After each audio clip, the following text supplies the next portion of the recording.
Hello students, today we'll take Act 2 Scene 1 from your textbook Merchant of Venice. It's a very small scene though, but very important. This scene begins with a lot of pomp and show, both visual and verbal. It is marked by the entrance of the Prince of Morocco, one of the suitors to Portia. He is of dark complexion, yet confident of his charm and valor. Portia forewarns him that if he fails in his choice of the cusset, he would never in his lifetime woo a lady. This scene provides all the necessary information about the lottery of cussets and the conditions attached to those who make the effort. It also highlights the themes of prejudice based on racial and religious differences, along with gambling, games, and chance. So, Morocco is a warrior prince. He is really very brave. He is the first one to agree to the terms and condition of the choice of the lottery of cassette. इस scene में हम देखेंगे किस प्रकार से Morocco जो एक African nationality का है, जो ट्रॉपिक्स के बहुत पास रहता है, इक्वेटर के बहुत पास रहता है, जिसकी वजह से उसका रंग जो है वो सांवला है, बहुत ही श्याम रंग का है। वो श्याम रंग का रहने के बावजूद भी उसमें बहुत सेल्फ़ बिलीफ है, सेल्फ़ कॉन्फिडेंस है और उसे लगता है कि वही पोर्शिया के लिए सही वर होगा और इसी उम्मीद से वह पोर्शिया के स्वयंवर में जाता है और पहला राजकुमार है जो लॉटरी खेलने के लिए तैयार हो जाता है, शर्त के लिए मंजूरी दे देता है। Scene 1, Belmont, a room in Portia's house, flourish of cornets, enter the Prince of Morocco and his train, Portia, Nerissa, and other of her attendants. Morocco. Mislike me not for my complexion, the shadowed livery of the burnished sun, to whom I am a neighbor and near bred. Bring me the fairest creature northward born, where Phoebus' fire scarce thaws the icicles, and let us make incession for your love, to prove whose blood is reddest, his or mine. I tell thee, lady, this aspect of mine hath feared the valiant by my love. I swear the best regarded virgins of our clime have loved it too. I would not change this hue, except to steal your thoughts, my gentle queen. Morocco के opening dialogue से ही हमें समझ में आता है कि mislike me not for my complexion. उसे क्या लगता है कि अगर पोर्शिया इसको नकारेंगी या इससे शादी करने से मना करेंगी तो केवल और केवल एक ही कारण है और वो है उसका रंग, उसका जो बाहरी जो रूप है, क्योंकि वो सांवला है, श्याम रंग है। उसे लगता है इस श्याम रंग की वजह से ही पोर्शिया उसको नकारेगी, पोर्शिया उससे शादी नहीं करेगी। तो इस डायलॉग से एक्चुअली हमें मोरक्को के कैरेक्टर के बारे में एक बहुत बड़ी इन्फॉर्मेशन मिलती है और इन्फॉर्मेशन यह मिलती है कि मोरक्को जो है वो बाहरी रूप रंग से जाता है, उसे बाहर से जो दिखता है उसके क्वालिटी से वो ज़्यादा प्रभावित होता है। इसलिए वो खुद अपने बारे में सोचता है कि अगर मुझे पोर्शिया मना करेंगी, शादी करने से मना करेगी, तो केवल और केवल एक ही कारण है और वो है मेरा रंग। Mislike me not for my complexion, the shadowed livery of the burnished sun. वो कहता है कि मेरा रंग सांवला इसलिए है क्योंकि ये जो इक्वेटर्स पे जो रहते हैं वो उनका ये एक प्रकार का यूनिफॉर्म है। लाइवरी इज़ यूनिफॉर्म, कॉस्ट्यूम, कपड़ा।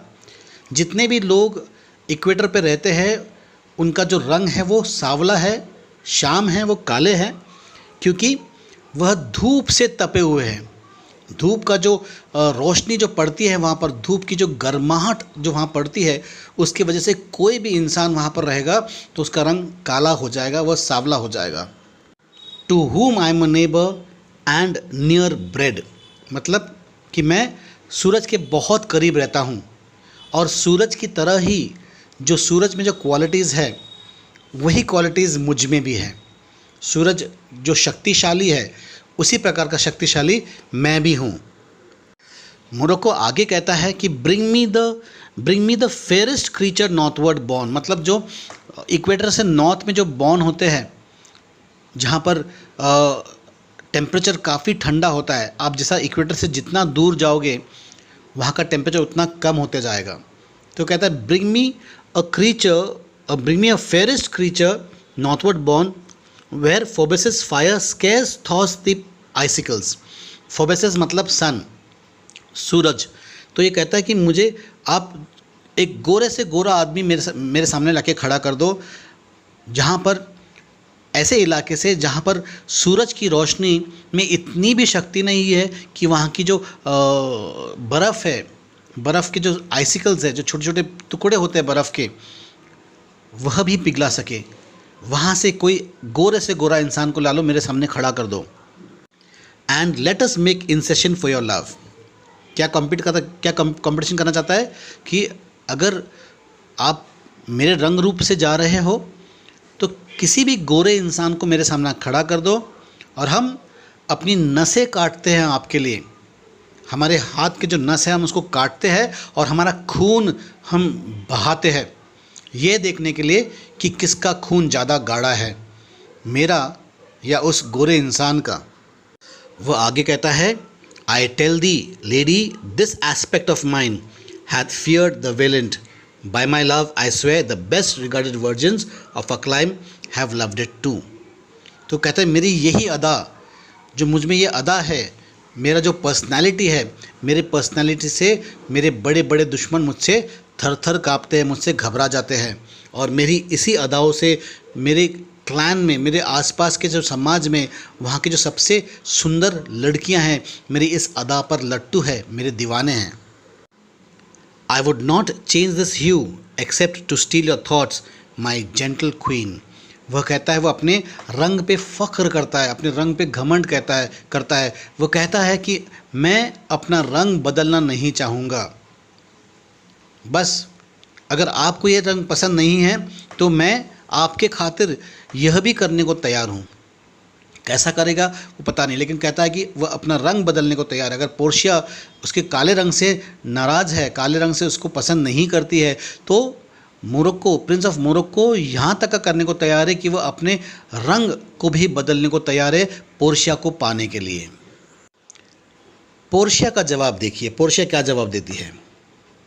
In terms of choice, I am not solely led by nice direction of a maiden's eyes. Besides, the lottery of my destiny bars me the right of voluntarily choosing. But if my father had not scanted me and hedged me by his wit to yield myself, his wife who wins me by that means, I told you, yourself, renowned prince, then stood as fair as any comer I have looked on yet for my affection. Portia कहती है कि जहाँ तक का choice का सवाल है, in terms of choice I am not solely led by nice direction of a maiden's eye. कि जहाँ तक का चॉइस का सवाल है वो केवल अपनी नज़र से, एक लड़की की नज़र से चॉइस नहीं कर सकती। क्यों नहीं कर सकती? क्योंकि उसके पिताजी ने एक वसीयत लिखी है और उस वसीयत के अनुसार पोर्शिया की शादी केवल उसी के साथ होगी जो कुछ शर्त पूरी करेगा। और शर्त क्या है? पोर्शिया को जीतने के लिए उस व्यक्ति को, उस राजकुमार को 3 संदूक, 3 कैसेट्स है, 3 बड़े बड़े बक्से हैं जिसमें से पोर्शिया की तस्वीर रखी गई है। एक बक्से में, किसी एक बक्से में 3 कौन से बक्से हैं? एक सोने का बक्सा है, एक चांदी का है और एक कतील है, लेड, गोल्ड, सिल्वर और लेड। तो इन 3 बक्सों में से, इन 3 कैसेट्स में से किसी एक कैसेट में पोर्शिया की तस्वीर रखी गई है और राजकुमार को केवल एक चॉइस मिलेगा, एक चांस मिलेगा इन तीनों में से सही कैसेट को चूज़ करने का। और अगर वो सही कैसेट को चूज़ करता है तो वो पोर्शिया से शादी करने के काबिल बन जाता है। तो पोर्शिया इसी बात को प्रिंस ऑफ मोरक्को को समझाने की कोशिश करती है। In terms of choice, I am not solely led by nice direction of a maiden's eye. Beside the lottery of my destiny bars me the right of voluntarily choosing. तो जिस अहदे पर Portia है वो केवल अपनी आँखों से किसी को पसंद करके, जो उसकी आँखों को भा गया, केवल उसी को पसंद कर लिया, ऐसा भी नहीं है। और तो और वो लॉटरी ऑफ कैसेट से बंधी हुई है। उसके पिताजी ने वसीयत में उसे लॉटरी ऑफ कैसेट से उसकी शादी को बांध दिया है। But if my father had not scanted me, वो कहती है अगर मेरे पिताजी ने मुझे इस लॉटरी से बांध कर नहीं होता, and hedged me by his wit to yield myself his wife who wins me by the means I told you. अगर जो चॉइस है, चॉइस ऑफ कैसेट्स है, मेरे पिताजी ने उस चॉइस ऑफ कैसेट से मुझे बांधा है। जो कैसेट को सही कैसेट चूज़ करेगा मैं उसी से शादी कर पाऊँगी। You yourself renowned prince then stood as fair as any comer I have looked on yet for my affection. अगर मैं इस शर्त में नहीं बंधी होती हूँ तो अभी तक के जितने भी राजकुमार आए हैं मेरा हाथ मांगने के लिए, मैं आपको उनसे कम नहीं समझती। मतलब मैं आपके रंग से आपको रिफ्यूज़ नहीं करती। ऐसा पोर्शिया प्रिंस ऑफ मोरक्को को आश्वासन देती है। मोरक्को बोलता है, Even for that, I thank you. Therefore, I pray you, lead me to the cassettes to try my fortune by this scimitar that slew the Sophie and the Persian prince that won 3 fields of Sultan Suleiman. I would outstare the sternest eyes that look, outbrave the heart most daring on the earth, pluck the young sucking cubs from the she-bear, yeah, mock the lion when he roars for prayer to win the lady. But alas the while, if Hercules and Lycas play at dice, which is the better man, the greater throw may turn by fortune from the weaker hand. So is Alcides beaten by his page, and so may I, blind fortune leading me, miss that which one unworthier may attain and die with grieving. तो Morocco कहता है कि even for that I thank you, आपने मेरे बारे में इतना सोचा है इसलिए मैं इसके लिए भी मैं आपका शुक्र अदा करता हूँ।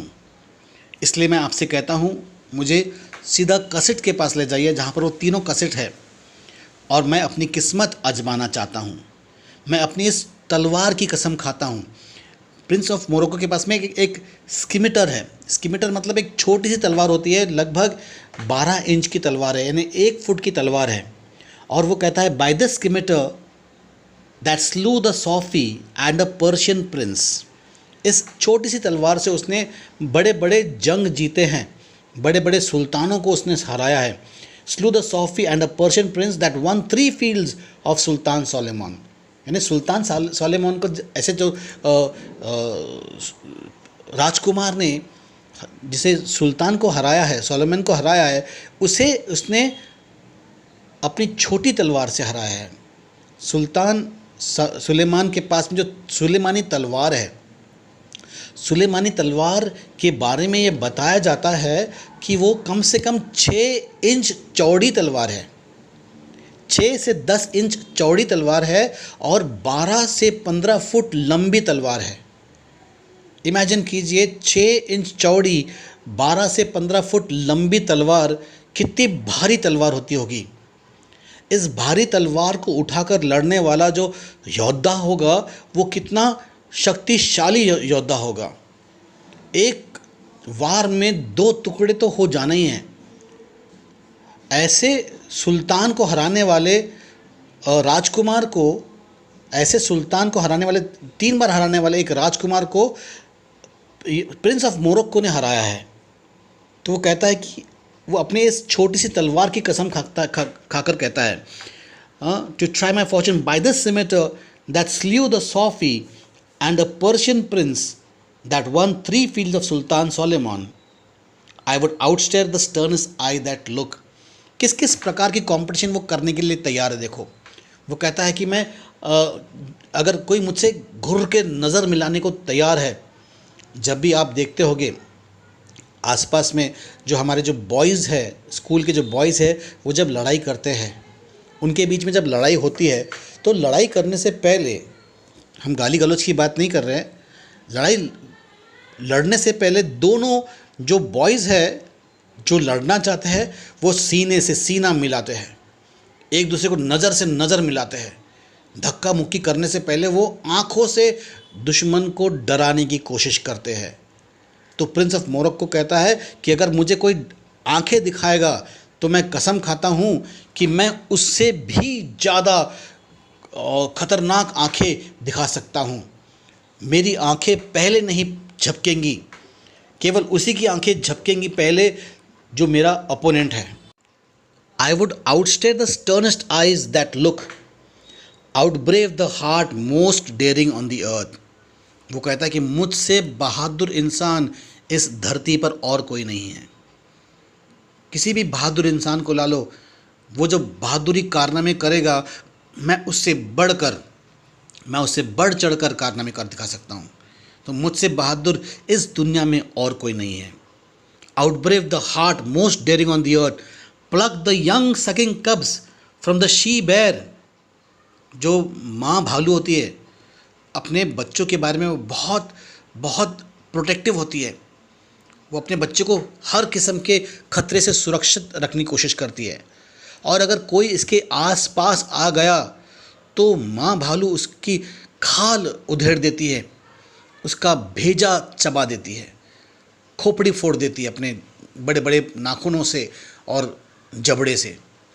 लेकिन प्रिंस ऑफ मोरक्को कहता है कि मैं ऐसी भालू से उसके बच्चे, मैं दूध पीते बच्चे को छीन सकता हूँ। मैं इतना बहादुर हूँ, मैं इतना शक्तिशाली हूँ, मैं इतना ताकतवर हूँ। Pluck the young sucking cubs from the she bear, yea mock the lion when he roars for prayer. वो कहता है कि मैं शेर से भी ज़्यादा जोर से दहाड़ सकता हूँ। सिंह, लायन सिंह है ना, सिंह का दहाड़ना मतलब कम से कम 3-4 किलोमीटर की दूरी तक उसकी दहाड़ की आवाज़ सुनाई देती है। प्रिंस ऑफ मोरक्को कहता है ये तो मेरे सामने कुछ भी नहीं, सिंह के दहाड़ने से जोर से मैं इतना जोर से दहाड़ सकता हूँ कि सिंह का जो दहाड़ना है मेरे सामने मजाक बन के रह जाएगा। या mock the lion when he roars for prayer to win the lady. ये सब वो किस लिए करना चाहता है? केवल पोर्शिया का दिल जीतने के लिए। पोर्शिया का दिल जीतने के लिए वह किसी से भी लड़ने को तैयार है। वो बताता है कि वो कितना बहादुर है, किस प्रकार से उसने सुल्तान सुलेमान को, जो राजकुमार ने हराया, इसने उस राजकुमार को हराया है। किस प्रकार से वो किसी भी बहादुर योद्धा से नज़र मिलाने को तैयार है, नज़रें लड़ाने को तैयार है। किसी भी डेयरिंग इंसान जो वो डेयरिंग एक्ट करता है उसको उससे बढ़ चढ़कर वो एक्ट करने को तैयार है। भालू के बच्चे को उसकी माँ से खींचने को तैयार है, सिंह से जोर से दहाड़ने को तैयार है। ये सब वो इसलिए करना चाहता है कि वो पोर्शिया का दिल जीत सके। तो ये फिर से हम क्या देख रहे हैं प्रिंस ऑफ मोरक्को में, वो अपने बाहरी क्वालिटीज़, अपनी बहादुरी दिखाना चाहता है कि मैं इतना बहादुर हूँ, मैं तुम्हारे काबिल हूँ, तुम मुझसे शादी कर लो। To win the lady but alas the while, if Hercules and Lichas play at dice which is the better man. फिर यहाँ पर फिर से एक पुरानी कहानी आ गई हरकुलस की। ये हरकुलस और ये लिकास कौन है? ये एक ग्रीक माइथोलॉजी से कहानी ली गई है। हरकुलस ये दुनिया का सबसे शक्तिशाली इंसान माना जाता है। हरकुलस से ज़्यादा ताकतवर इंसान ना कभी पैदा हुआ था, न कभी पैदा होगा। लेकिन प्रिंस ऑफ मोरक्को कहता है कि हरकुलस और उसका जो नौकर लिकास है, हर्कुलस का जो शिष्य है, उस शिष्य का नाम है लिखस। लिखस उसके शिष्य का नाम है। और अगर हर्कुलस और लिकस के बीच में कोई कंपटीशन लग जाए, और कंपटीशन भी क्या है, वो डाइस खेलने वाली, जो हम सांप सीढ़ी में जो डाइस यूज़ करते हैं ना, वो डाइस खेलने की शर्त अगर लगी हो, तो ये तो किस्मत वाली बात है। ज़रूरी नहीं है कि हर्कुलस इस डाइस वाले कंपटीशन में अपने शिष्य को हरा दे। बाकी बहादुरी वाली बात आ जाए, ताकत वाली बात आ जाए, तो हर्कुलस आसानी से अपने शिष्य को हरा देगा। लेकिन अगर ये चौवा अट्ठा खेलने वाली बात है, कौड़ियों की बात अगर आती है, या डाइस की अगर बात आती है, तो उसका शिष्य लिकास जो है वो हर्कुलस को भी हरा सकता है। If Hercules and Lichas play at dice, which is the better man? The greater throw may turn by fortune from the weaker hand. हो सकता है कि जो कमज़ोर इंसान है उसके हाथ से बड़ा नंबर आ जाए, और जो ताकतवर इंसान है, जो डिज़र्विंग है, वो हार जाए। कहने का मतलब क्या है? मोरक्को अपने आप को हर्कुलस से कंपेयर कर रहा है, हर्कुलस की ताकत से कंपेयर कर रहा है। कहता है किस्मत वाली बात है, किस्मत तो किसी का भी साथ दे सकती है, ज़रूरी नहीं जो सबसे ताकतवर है उसी का साथ दे। हो सकता है इसमें वह हार जाए, और जो कमज़ोर व्यक्ति है, जो पोर्शिया को डिज़र्व नहीं करता है, ऐसे इंसान के हाथ में पोर्शिया चले जाए, उसकी शादी एक कमज़ोर इंसान के साथ में पोर्शिया की शादी हो जाए। So is Alcides beaten by his page. Alcides और हर्कुलस ये दोनों एक ही है। हर्कुलस का दूसरा नाम अल्साइड्स है, और उसका जो पेज है, उसका जो सर्वेंट है, उसका जो शिष्य है, वह है Lichas. And so may I blind fortune leading me. और इसी प्रकार से मेरा भी हार हो सकता है। अगर हम केवल एक ब्लाइंड फॉर्चून, अगर सिर्फ किस्मत की बात करें, तो हो सकता है कि मैं भी इस शर्त में कामयाब नहीं रहूँगा। देखो, मोरक्को जानता है कि हो सकता है वो हार जाए, लेकिन कितना उतावला है वो पोर्शिया से शादी करने के लिए। वह हारने के बावजूद भी वो जानता है कि वो ये शर्त जीत नहीं पाएगा, हो सकता है वो हार जाए, ज़रूरी नहीं कि वो जीत जाए। फिर भी वो पोर्शिया के खातिर इस शर्त को मंजूर करता है। And so may I blind fortune leading me miss that which one unworthier may attain and die with grieving. वो कहता है हो सकता है कि पोर्शिया को कोई उससे जो कम काबिल है वो जीत जाए, और इसके शोक में, पोर्शिया को याद करते करते वो पोर्शिया के गम में मर जाए। मर जाए मतलब उदास, यहाँ पर मरने का मतलब लिटरली वो मरना नहीं है, लेकिन ज़िंदगी भर वो पोर्शिया के गम में पड़ा रहेगा, पोर्शिया के बारे में ही सोचता रहेगा। पोर्शिया जवाब देते हुए कहती है, you must take your chance and either not attempt to choose at all or swear before you choose. If you choose wrong, never to speak to lady afterward in way of marriage. Therefore be advised. तो Portia चेतावनी देती है, warning देते हुए कहती है कि अगर आपको ये शर्त मंजूर है तो फिर आप चांस ले सकते हो, लेकिन अगर आप चांस लेते हो और अगर आप हारते हो, तो एक बात आपको ध्यान रखना होगा कि अगर आप हारते हो तो शर्त में 3 शर्त रहती है, उसमें से एक बहुत बड़ा शर्त होता है, एक बहुत बड़ा पॉइंट रहता है, बहुत इंपॉर्टेंट पॉइंट रहता है। पोर्शिया वो पॉइंट पर डायरेक्टली आती है, कहती है अगर आप ये शर्त हारते हो तो फिर आपको याद है ना कि आप दोबारा किसी लड़की के पास में अपना प्रपोज़ल लेकर नहीं जा सकते, आप किसी और लड़की के साथ में शादी नहीं कर सकते, आपको ज़िंदगी भर कंवारा ही बैठे रहना होगा। You must take your chance and either not attempt to choose at all or swear before you choose. If you choose wrong, never to speak to lady afterward in way of marriage.